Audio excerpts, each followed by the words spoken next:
For the table functions, there's something called add columns. Okay, these are the most frequently used functions. Okay, the add columns function is really helpful to create or extract a month, year, quarter, month number, any date related information. If you want to extract it, you can use the add columns function.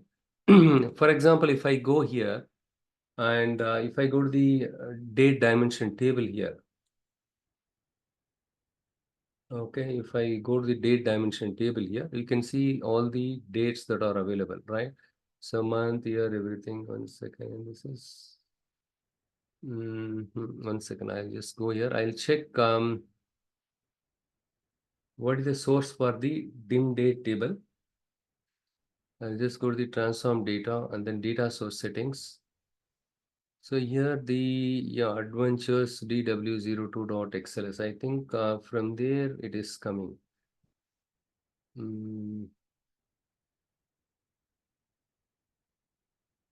Clone dim date.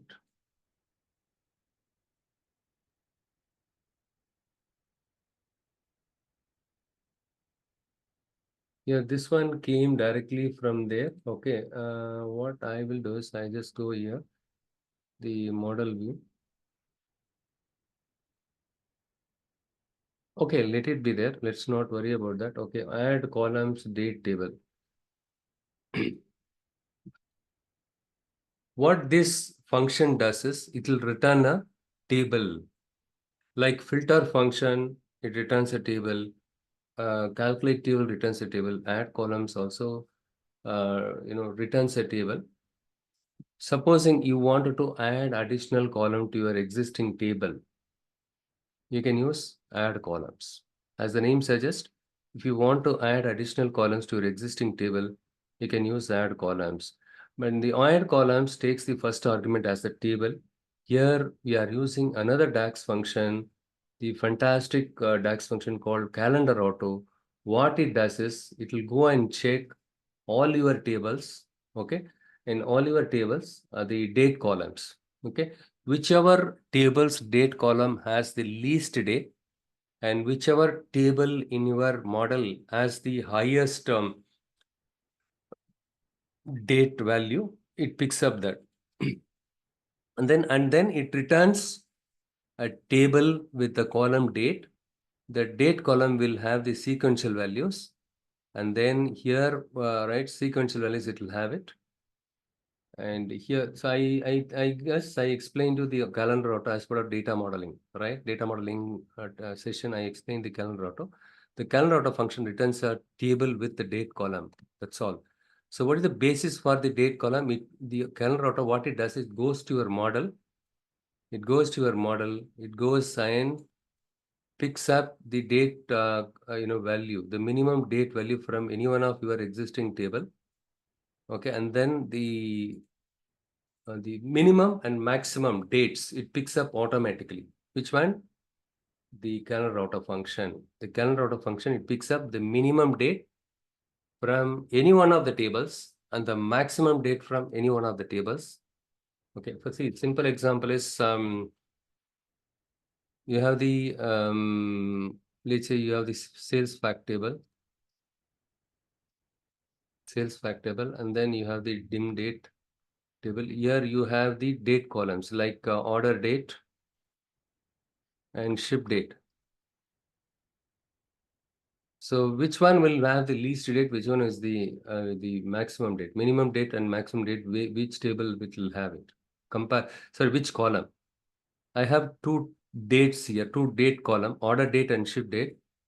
This is simple common sense. Okay, we are all using Zepto or Amazon, right? So order date and ship date. Which column will have the least date? Which column will have the maximum date? Minimum date and maximum date. Yes, you are correct, right? So the order date will be the least date. For example, you have ordered the product on 4th June and you have received the delivery on for the same order on the 10th June. This is your order date. This is your shipped date. So this one will have most of the time. I use this term most of the time. It will have the minimum date, and most of the time it will have the maximum date. Don't say no, the same day order. Zepto, when I order it in 10 minutes, they deliver it. That is a different thing. Okay. But in that case, time or date with time. Okay. Today I ordered by 12 p.m., but I got it in 10 p.m. Okay. So still the ship date is greater than your order date, right? What it does is, the beauty of this one is, it automatically goes and checks in your table which column has the minimum date, which column has the maximum date, right? So between this minimum, it takes this as a minimum date, this takes as a maximum date. So it returns all the dates between, so for 4th of June, 5th of June, 6th, sequentially return all the values, right? Between these ranges, it is not going to leave any gap, returns all the things, okay? And then returns a, date column in the table. So from that date column, look here, the date column written by the calendar date, calendar auto function, we are using it here to, using the using the format function, the the date column returned by calendar auto function, we are returning only the month. And similarly, the same date column, we are using it to return the year.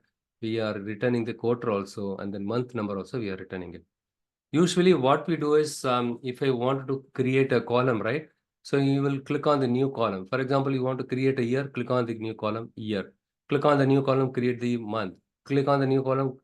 Instead of clicking on the new column to create each and every column, you can use a single function called add column. Look here, month, year, quarter, whatever you want it. The day name, weekday, all the things we can, use it in a single DAX function called add columns. Add columns. With the help of the add columns, we are able to, look here, it returns a table. Look here, in this thing, we have date column. This date column came from where? Calendar auto. Okay. And month, year, we have extracted from this date. So this one we extracted from here, and this one we extracted from here. This one we extracted from here. This one we extracted from here. Okay. So now you understood the purpose of using add columns function, DAX function. Add columns is really, really helpful. With that, you can extract, as many columns as possible from your date column returned by your calendar auto function. Otherwise, you'll have to create each and every column separately. Okay? So it is that much helpful, the add columns function. Next one is the lookup value and related table cross filter. I just go here. I just close this one.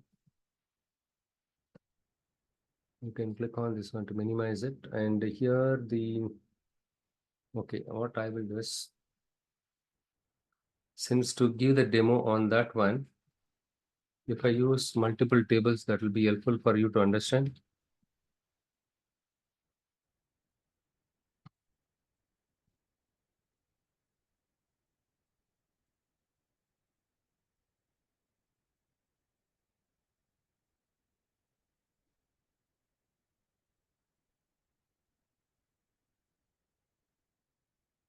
So hope you understood what is the idea of using add columns. Using add columns, you can you can add additional columns to the existing table.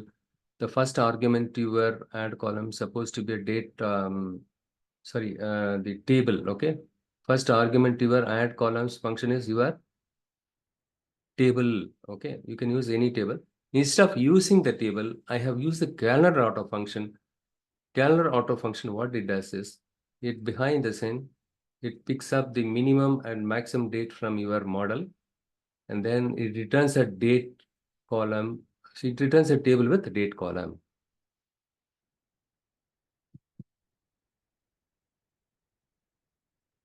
Next one is the lookup value. I think most of you use the Excel lookup.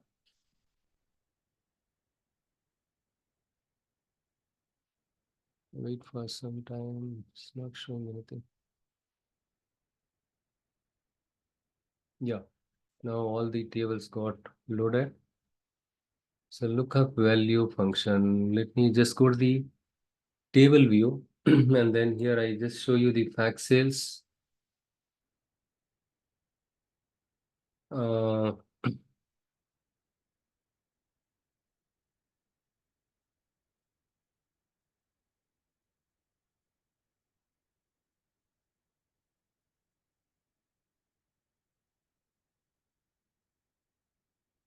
Okay, what is this lookup value function does?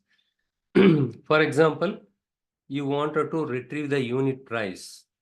The unit price is available in your product table, and but in the sales fact table, you don't have the unit price. See, list price is the selling price, and the cost price is the unit price. The unit price is not available in your sales fact table because the transaction table.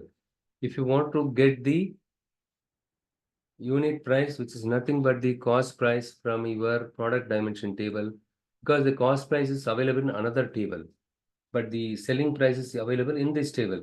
But I wanted to bring this cost price to this table. In the interview, they'll ask you tricky question.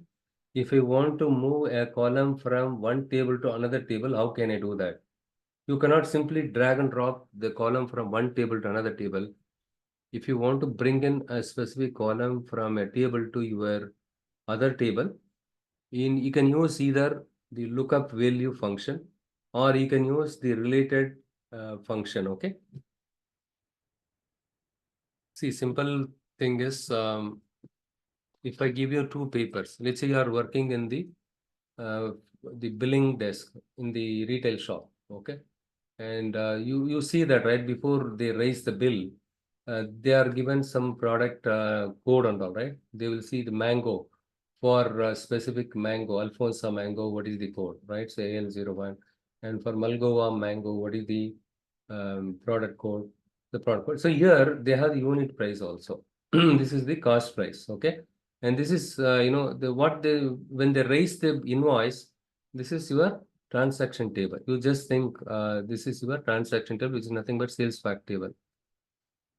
I've given you two papers, right? So you need to generate an invoice. In the invoice, let's somebody buys Alfonso mango, and the quantity, you enter the quantity, right? So two, and the unit price is available here. So it will automatically, when you enter the code, right, it display the price, right? You don't have to enter the price. Somebody already filled the price here. Per kg is 180 rupees or 280 rupees. Okay. 2 into 280, 560. That's the price, right? So if I ask you, right, to create an invoice, this is how you do it, right? So what is the product code for Alfonso? You go and check it. What is the corresponding unit price that is available in this table itself? 280 rupees. So this one, you look up it and then you say, hey, for the Alfonso, the price is 280 per kg. Since you need to bill them per kg 280. So this customer bought two into it. So this is how you do it, right? The same thing is done automatically by lookup value function. The first argument is what you want to return, the unit price from the product table. And here, in order to get the unit price from you need to pass this product key to this table so that, oh, this AL01, what is the corresponding price? Look here, the product table product key and the sales table's product key. You need to pass it as an argument to return what? The unit price from this table. That is what we are doing it here. Can you see unit price here? This is my fact sales. So this is your invoice table. Okay, just think that way.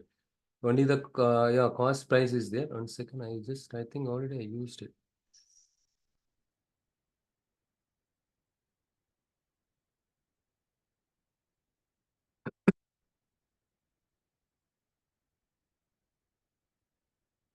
Okay, cost price, you can ignore that. Okay. And I'm in the table view, right? Correctly, yes. Here I'm going to create a new column. In the new column, I'm going to use the function called lookup value. So this is the syntax for this. First one is result column, which column you want to return it and which column you want to search it, right? From which column you need to use it to search it from your parent table or the dimension table. Okay, here the LKP. Okay, I just put for your sake, right? I just LKP call lookup cost price is equivalent to lookup value. Value function is already result column name. What is that? I want to bring it from the dim product table. I want to return the cost price. And in order to return the cost price, I need to tell him, hey, for the specific, because in this, we have multiple invoices are there.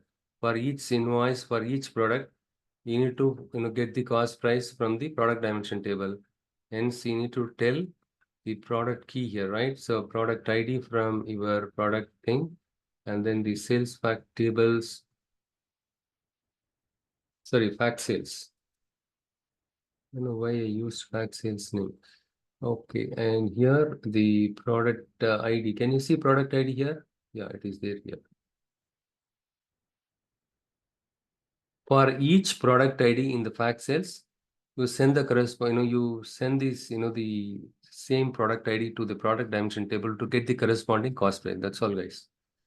I just press enter. Wait for some time.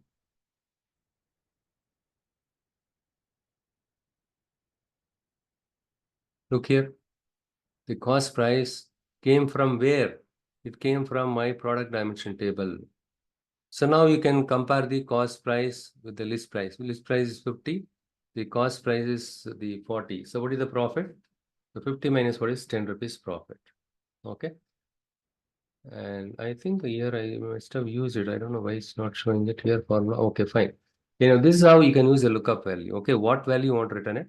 In order to return the value, you need to send the product, you need to send the key columns. You need to use the key columns from both the tables. I want to return the cost price from the product dimension table. In order to get the cost price from the product dimension table, I need to use the product ID from my fact sales table to pass it to my product dimension tables, product ID column, do a lookup, and then for each corresponding product key, what is the corresponding cost price, you return it. That is what we can see here. Now you can compare quickly list price. This is my, one second, this is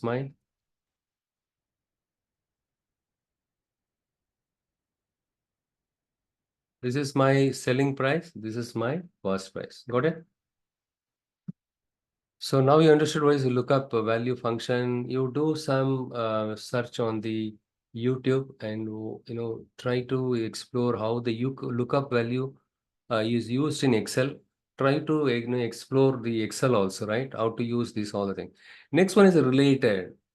See, in the case of related function, you don't have to tell, for each product key from your sales fact table, send it to the product tables, the dimension product table, dim product or product dimension table, the product key, and then get the corresponding price. Simply, you can use the related function.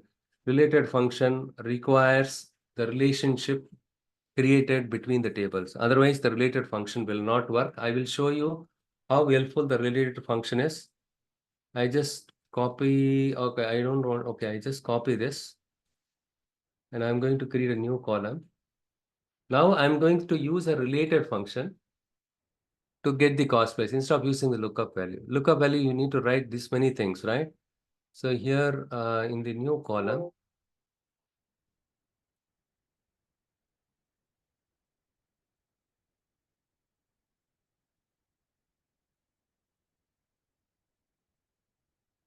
you need to tell just in which table the cost price is available. That's all. Press enter. No, no, no, there is an error.